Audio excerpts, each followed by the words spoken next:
sakithi sibize Soweto Ward 24 ngala iFreedom Park ngalana iPower Park emva kwami imtswaleni ake sisondele uStebe simuze ukuthi usiphatheleni ngilandeleni igama ngusicebiso ngamasondo ngihlala eFreedom Park ukhansela umthetho wakho ukuthi akumelanga beyiphathi ama project direct we oversee so sifila ukuthi ufake isandla kakhulu ekuqasheni kwama company. Firstly there is a project that is currently running kwakhiwa ama flats la eDevland called an highway, so that is a municipal project. It's with Joshko, the building units. Councillor himself wathatha ama company wawasa to a CLO of the project ukuthi appointwe lama company. I company ye security esebenza kuleya project I company twin brother yakhe uyi shareholder of that company. Usisi wakho councillor uyi security guard of the very same company.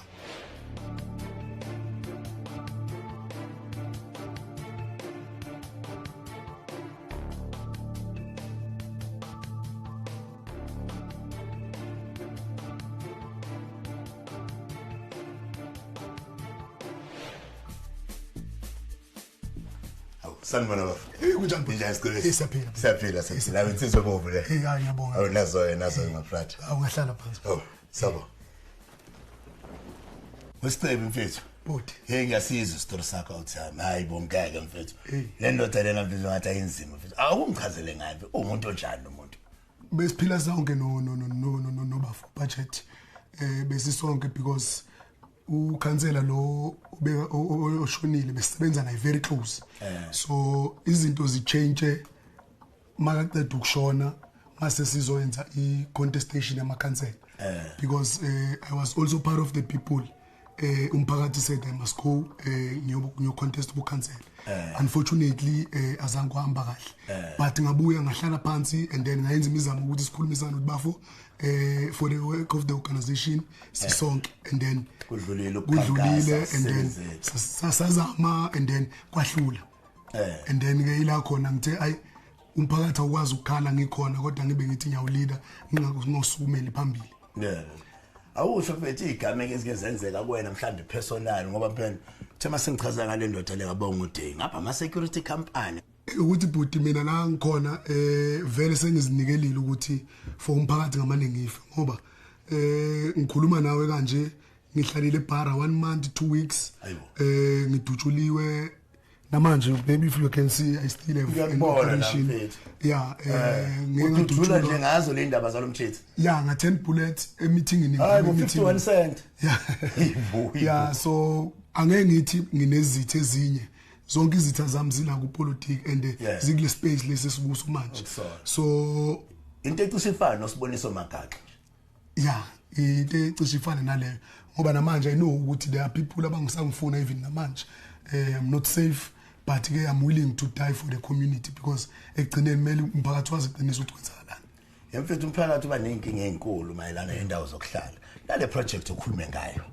Awushowa yiwo mfethu ukuthi noma unabo ubufakazi bokuthi le inkampani zafika naye kanje esethi faka le inkampani lezi. Lokho ukufakazi bukhona ngoba the only person onelungelo lokuqasha esayithini uCLO. Kodwa if uCLO athakazi umuntu okuwuye omunye onelungelo ukhansela ngoba uye esizwile ngabantu akade bekhona makwenzeka yonke into ukuthi afike naye ama company and okwenze futhi sabanesiqiniseko lo ukuthi kunama company abantu aba very close naye. So ama company lawo engikhuluma ngawo akusuka ukuthi ama company awukuthi awasebenzi somewhere so ayasebenza kwamanye ama project but for ukuthi ukhansela benenye income they are using them ukuthi akwazi ukuthi every month a generate income for the council. Yes. So manje le matter yale ndaba le nike na escalate kwenye indawo nibonga ukuthi mhlambe ihamba iphelele phi. Ukhansela njengoba sengichazile ukuthi uyichairperson yeANC futhi ewodi nami ngiseva naye ku BEC kune committee la eMthwaleti engicela ukuthi lihambe lo investigator lama allegations now so bekune project la iKhosi 15 million engaziwa umphakathi at all.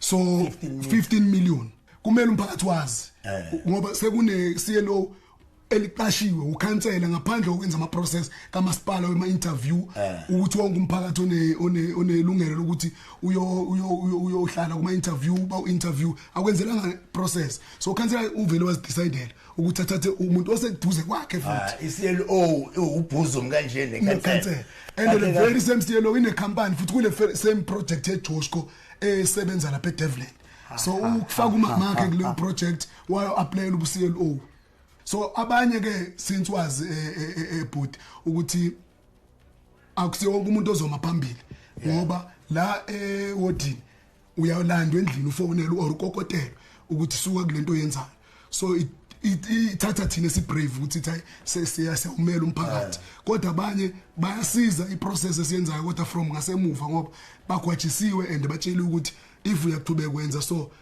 ugade la uhamba khona and ayikho isecurity eyabekwa for amakhansela ukuthi nayi from kumasipala ngoba that's when umasipala if ukhansela under threat amnikeza security maybe ukuthi imgade ngobe under threat but kuloko ukhansela uhamba nama bodyguard full time bakhokhelwa ubani nama bodyguard so yiloko esithe ukhansela ke uspeaker kenze lifestyle audit ngoba part of i-payback yokuthi kubhadarwe labantu ukuthi mele bonke labantu basebenze kulama project amele asebenze umphakathi isecurity yakhe ubhuti lo okade ukhansela iyagada futhi khona lapho futhi so namaphepha wayo awaphelelanga even nakusira kodwa ama project lokho yawathola kunama company odini qualify abantu abangekho qualified bangena kids cup lena so ngokuthi yona le company ino twin lakho ukhansela so kwamela ukuthi isebenze wonke ama security side lakhe konje linama shares kule company le hayi mfethu uzabuya phela Soweto uzaphenduka la ayibunzima manje bafungi ngicela ukubuza wena ukuthi wena nomphakathi wase Freedom Park into engathanda ukuthi niyibone iyenzeke ushintsho engafuna ukulibona noma into engasifuna sinisize ngayo siwumphakathi siyafisa ukuthi maka inkohlakala iprovekile ukuthi iyenzekile vele ikhona ngisho ngathi incane kangakanani sizocela ukuthi ukhansela bamsuse esikhundleni no mfethu azothini just to sum it up lana mfethu lo mjita lo nokwazile ukorganize syndicate yakhe from protection to operations kodwa azokuthini mfethu thina njengoba siyikhansela sothi we'll get to the bottom of this sacela nje wena bafu ungiphi isikhashanyana nje ngithi waqawaqa beke nje into zami nama research wami to finalize certain things sizofika kuyena mfethu somconfronta ngalento siyabonga mfethu siyabonga anginalo shema brother siyabonga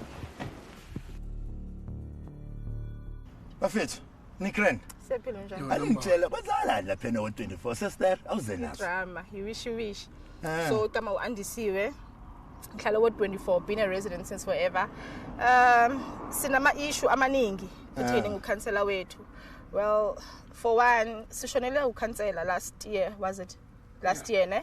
Last year masithi sifake omunye in power ukhansela naye washona. Manje bashona kanje bayifela nje. Bayadutshula mntana sekhaya. Khala inhlamvu ngani? Khala inhlamvu hayi kancane. Abantu abalida ngothando in the community, abantu abalida ngokuzimisela nangokuzikhandla. Ngena sitsotsi. Kungena sitsotsi mntana sekhaya, but now we have lo councillor wethu olida ngalendlela lida ngayo awukhona ukuvoice ama views wakho. Whatever you say it's held against you. Whatever you try ukumbonisa yona somehow seems as a threat according to yena.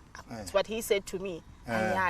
So yeah, that's where we are currently, but sesibonga nje ukuthi conveniently isibhamsimile ke olomngene yena isibhama sakhaya conveniently mntana sekhaya that raises eyebrows god ma bro awungitshela sinike wena mfethu yeah no igama nguphilani wakhanyile yeah no man kuningi man okwenzakalayo lamanga wengwane kuningi kakhulu okwenzakalayo mina lapha ngikhona ngambiza ngeproject mafia mina because of project mafia is a person ongafuna ukuthi ama community leaders angene abone kwenzakalana elekunjanini kuma project because of we don't have any access kuwa wonke ama project akhona and we were told ukuthi kunemali kanga 260 something thousand ekhishiwe for ama skills development and that money azange ifike kubantu akunamuntu manje khana into angavela athi ngiphethe certificate mina ngineskill sithi wonke lo 260 nje yena mfethu sephaketheni wekhansela aningitshela bafethu nginombuzo ngihlezi ngibuza abantu ukhansela lo no budget ukhawula ningasho ukuthi ukhansela tsotsi yini na Qobo lwakhe. Hayi mina ngingasho. Qobo lwakhe. Awusho ukuthi ukuthi project master. Ukhansela Tsotsi leya ayikhulumisi la ixoxisi. Ngoba mfethu ngiyabonga isikhathi senu nobufakazi benu ukuthi hayi niphethe ukhansela Tsotsi. Mntana sekhaya. Kodwa azokuthini live between insizwe bovu. Konke nizoyibona nina. Thank you. Sobho. Sure. Nazo. Correct bafethu. Nazo.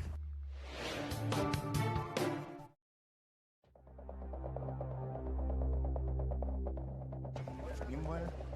Complainant.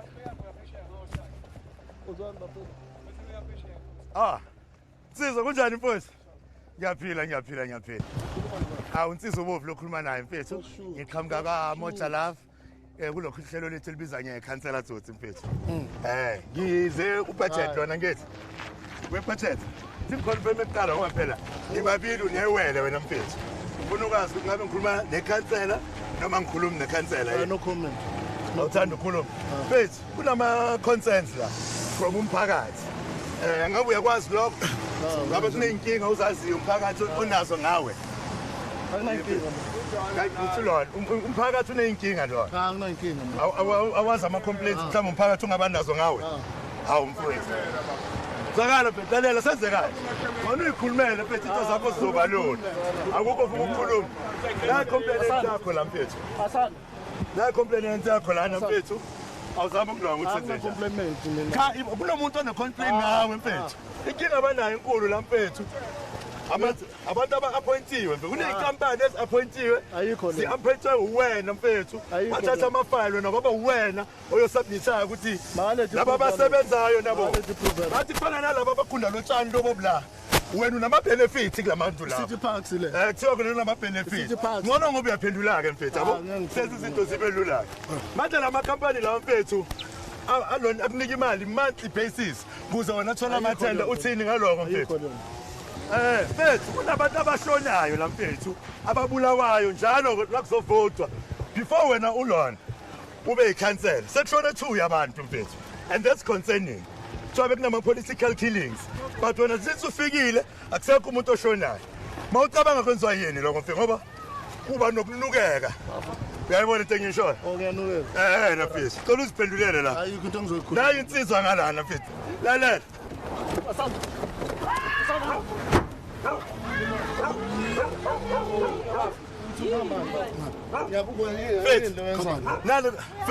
Nama accusations. Awubuza mfethu. Iwelela khona mfethu. Iwelela khona. Iwelela khona mfethu. Mfethu uzokwatshisa. Lali iwelela khona mfethu. Mfethu inkinga nazikhona. Alinga ukwatshisa. Mfethu company yakho mfethu. Ingena nje ngoba ubhuti wakho wena. Kuyena ikhansela uthini nalokho? Uthini nalokho? Ngangena umalume wakhe. Okay. Ngoba wena unalo la. Mawucabanga umfowenu into embalekisayo. Mayilazi iqiniso. Mayilazi iqiniso. Mfethu. Ngoba phela iqiniso likhona lo umuntu olone. Umuntu we community lona. Umholi. Councilor le community. Wena ikhampani yakho mfethu i-awardwa kanjani izinto inganama qualifications. Mfethu. Ingoba umfowenu ayikhansela. Yebo. Ingoba umfowenu ayikhansela. Soba yona lamathenda lawa aphuma la. Umfowenu unento ayitholayo. Uyayibona? Ingakho ubumbalekisi ngoba nizolahlekelwa isikho mfethu.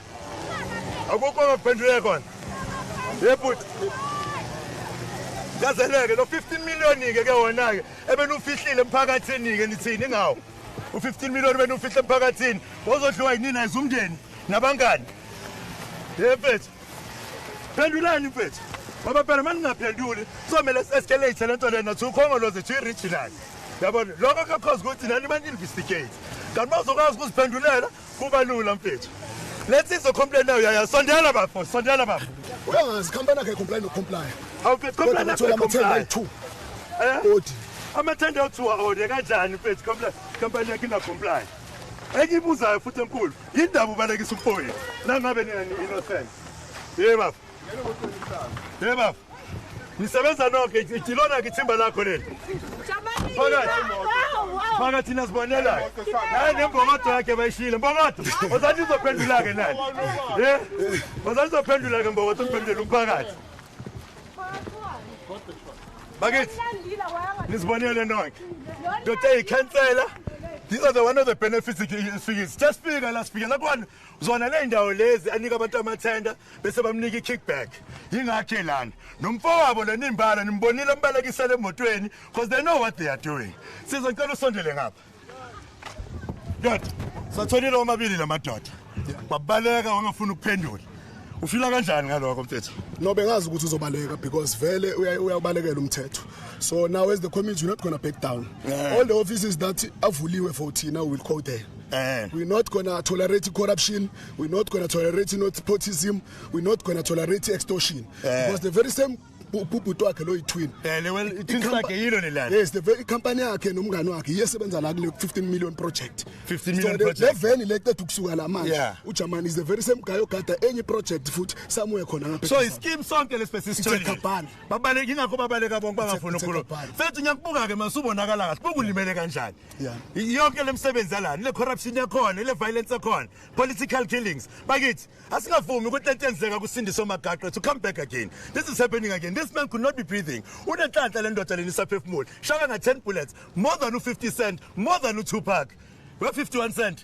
I guess kuba mfethu sephambili sibonga ukuthi yenze njani. This cannot end here. Ungayitshela ukuthi mawuyikhansela ubaleka and don't face accountability sokuyekelela. Yazi ukuthini ke manje? Sizwe bovu iyakuba phathi bakhe. Khongolos, you need to do something about this mfethu. Kade kusona amakhansela, there's not been political killings. Nikhona nithule. Naku umndeni. Umndeni wonke nescheme nje sibathole babonke bahabelana ngama10 kwayilona lelo semuva lapho abantu abagundalana elakhe le10 is getting kickbacks kuningi 50 million kumele kuze kwenzakaleni mfethu let's escalate this matter ngilandela sambi ngene emotweni.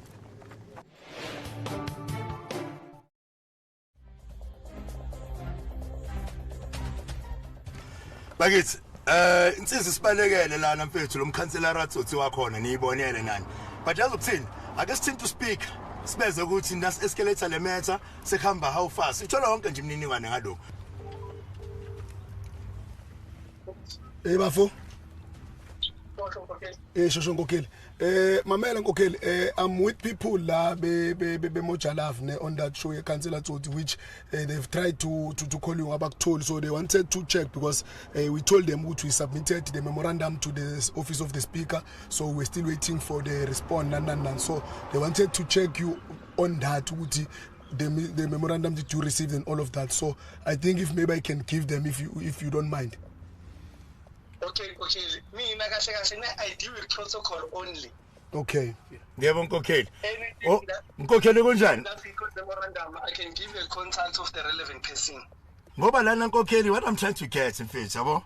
Limchitha lwana ikhansela leli sil approachile labaleka na yonke into. So bese sizama ukuthi escalate imatter kuze kutholakale umuntu ozokwazi ukuthi asichaze ukuthi kwenzakaleni nokuthi singenzani ngendaba ekanjena wena mfethu. As usual, yes, I only deal with protocol. The day when they're supposed to hand over in memorandum, my role was to ensure that the speaker is there. Oh, okay. What happens after who are responsible for those things? Yeah, I don't even know which memorandum will go to speak. Oh no, I know kuyazwakala Nkokheli. Bengicela ungisiza ke ngama contacts of the relevant people mfethu. Engakwazi ukuthi ngibathini. Okay, all right. Siyabonga Nkokheli. So mfowethu awusho ke lo lendoda besikhuluma nayo ubani ke yona? This guy works for office like a speaker. Oh yeah. So he is also a comrade that I know. Angithekele ifone lapho sibonga ukuthi akangeni noma ile contact asithembisa yona. Oh, usendile. Usisendile. Yeah.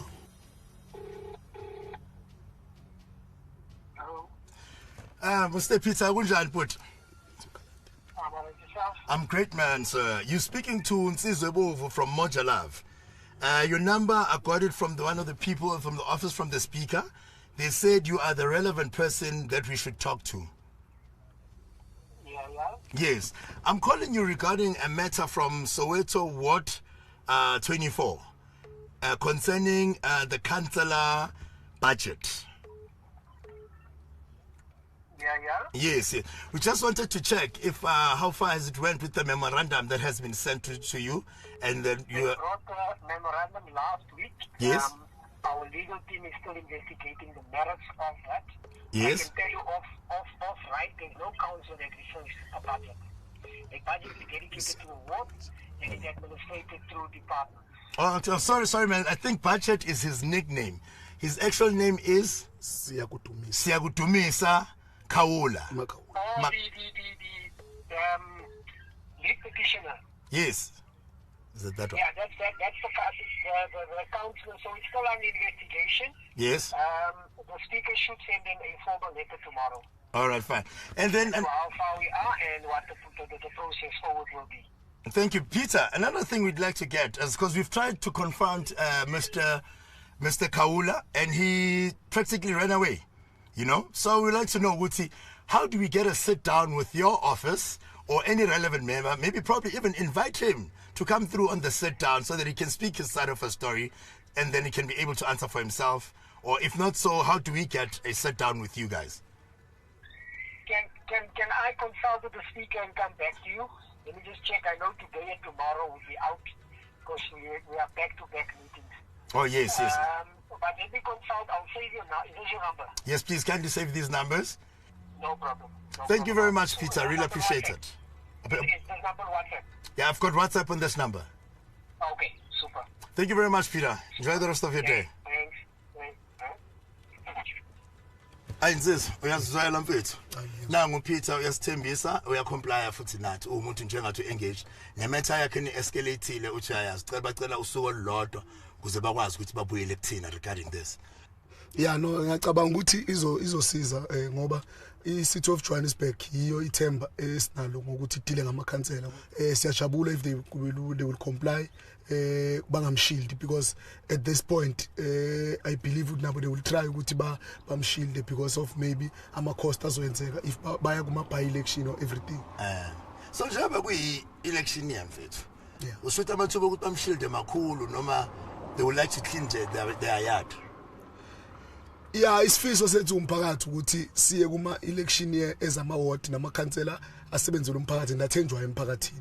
So we would believe and hope ukuthi office la speaker nge-mandate abayinikiwe i-cocked, they will deal with this matter and then tweet finality, and then if they will shield him and then will report it further to the province or national, but sihambile protocol office la speaker.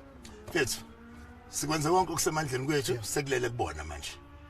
No, ngicela sibalinde nje kancane, but if none, then kube ne unnoticed visit to their offices so that they see ukuthi akudlalwa. Akudlalwa ngempela mfethu sidume ngalo ke unnoticed visit. Ibonile lesiqedo kuyishaya. No, ngibonile. Ukuthi yabaleka le ndoda. Hayi yabaleka. Kodwa isazobambeka kona akunalutho. Driver, shaya imoto mfethu. Akunalutho mfethu, akunalutho. Sobonga ukuthi simisa kanjani. Nasoke. Bakithi, where there is smoke, there is fire mfethu. Ngiyachazela mina. Le ndoda ayengeke ibaleke into engekho. But ke ngaleyo nhlanhla leyo kwasikwazile ukuthi sithinte i-office of the speaker, and they have promised ukuthi they've acknowledged ukuthi i-memorandum bayitholile. Bazosibuyela nencazelo ngakusasa. Bese bayathembisa ke nabo ukuthi we might, if we are lucky, we might have a sit down nabo bakithi. From me, insizwa bovu mabiza sabele, ukhona ngikhamba make it happen. Umenzi wezinto every Sunday.